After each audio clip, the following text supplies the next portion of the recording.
నా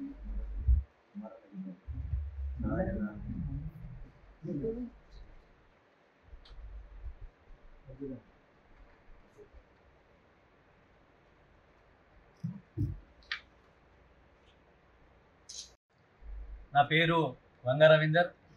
తెలంగాణ రాష్ట్ర గ్రామ పంచాయతీ కారోబార్స్ అండ్ సిబ్బంది అసోసియేషన్ రాష్ట్ర ఉపాధ్యక్షులుగా పనిచేస్తున్నాను.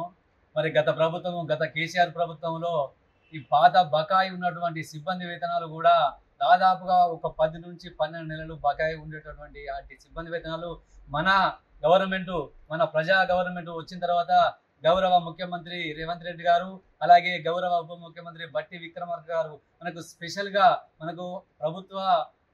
ప్రభుత్వం నుండి సిబ్బంది వేతనాలు బకాయి వేతనాలు ఒక 150 కోట్లు మంజూరు చేసి విడుదల చేయడం జరిగింది.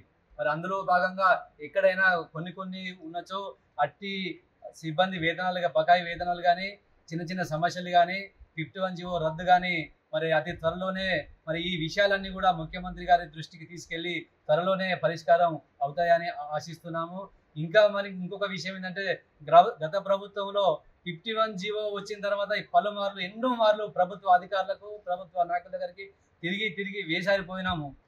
అట్టి సందర్భంలో ఒకనొక సందర్భంలో హరీష్ రావు గారు ఈ 60,000 సిబ్బంది పరిష్కారం చేయాలని సమస్యలు పరిష్కారం చేయాలని వెళ్తే 60 సెకండ్లు కూడా సమయం ఇవ్వకుండా కూడా వెళ్ళిన సందర్భాలు కూడా చాలా ఉన్నాయి.